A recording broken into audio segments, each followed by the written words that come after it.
ज्योतिया नाम के एक छोटे से गांव में राजा नाम का एक गौशाला पालक रहा करता था। उसके गौशाले में कई सारे गाय थे।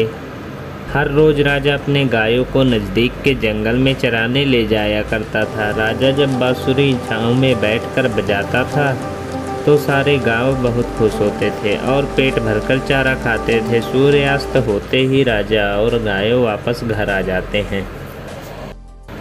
अपने गायों से राजा को बहुत लगाव था।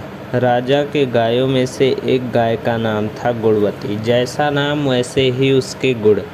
राजा को इस गाय से कुछ ज़्यादा ही लगाव था।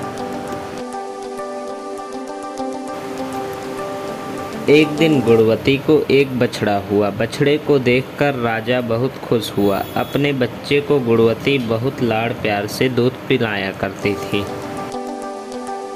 एक दिन जब सारे गाय घास चर के घर वापस आ रहे थे तो बदकिस्मती से गुणवती उनसे बिछड़ गई।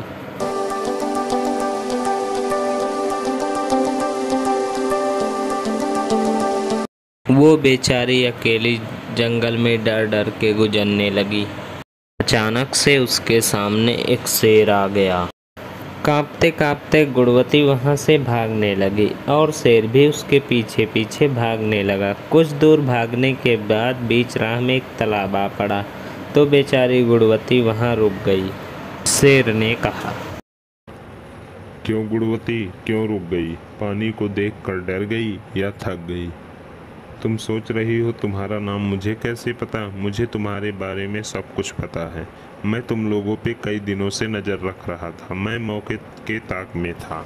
तो गुणवती ने कहा, शेर जी मुझे जाने दीजिए, मैं इस जंगल में फिर कभी चरने नहीं आऊंगी। मैं क्या पागल हूँ जो तुम्हें जाने दूँ? सारे गायों में से सबसे तंदुरुस्त तुम ही तो हो। कई दिनों से मैं तुम्हारे गोश्त खाने के इंतजार में था। ये मौका थोड़ी हाथ से जाने दूंगा। शेर जी कुछ ही दिन पहले मुझे बछड़ा हुआ है, तुम मुझे मार दोगे तो वह अनाथ हो जाएगा। कृपया करके मुझे जाने दो। तुम्हें बछड़ा हुआ है तो मैं क्या करूं? उसकी ज़िंदगी से मेरा क्या लेना देना? ऐसा मत कहिए शेर जी, मैं समझ गई हूँ मेरी मौत निश्चित है। मैं ये भी समझ गई हूँ कि अब मैं नहीं बच पाऊँगी। फांसी देने से पहले कैदी की आखिरी इच्छा पूछी जाती है। मैं आशा करती हूँ कि आप मेरी आखिरी इच्छा पूरी करोगे। वो इंसान है, पागलों की हरकत करते रहते हैं। जानवरों में ये सब नहीं होता। वैसे भी बताओ तुम्हारी आखिरी इच्छा क्या है? शेर जी अगर आप मुझे अनुमति देंगे तो मैं आखिरी बार अपने बछड़े से मिलकर जी भरकर दूध पिलाना चाहती हूँ। अरे वाह, तुम तो बहुत चालाक हो। तुम इंसानों के साथ जीती हो ना। ठगने का आदत तो तुम्हें भी पड़ गया है। तुम्हें मैं जाने दूंगा तो तुम थोड़ी ना वापस आने वाली हो। शेर जी मैंने कभी भी अपनी बात से नहीं मुकरा। अपने बछड़े और भगवान की कसम खा के कहती हूँ, दूध पिलाकर जरूर वापस आऊँगी। ठीक है तो जाओ, मैं भी देखता हूँ तुम अपनी जुबान की कितनी पक्की हो। फिर गुणवती दुखी मन लेकर अपने घर वापस आई। अपनी माँ का राह देख रहा बछड़ा दौड़कर आया और माँ का दूध पीने लगा। बाकी गाय भी गुणवती के पास आ गई। अब गुणवती ने उनसे सारी बात कही। तू क्या पागल हो गई है? फिर वापस जाना चाहती है? तुम्हें कहीं जाने की ज़रूरत नहीं है। मालिक को सारी बात समझा के आते हैं, तो यहीं रुक। तो गुणवती ने कहा, ये गलत बात है सखियों। अगर ये सारी बात मालिक को पता चलेगा तो उनके मन पर भी बनाएगी। ये मैं नहीं चाहती हूँ।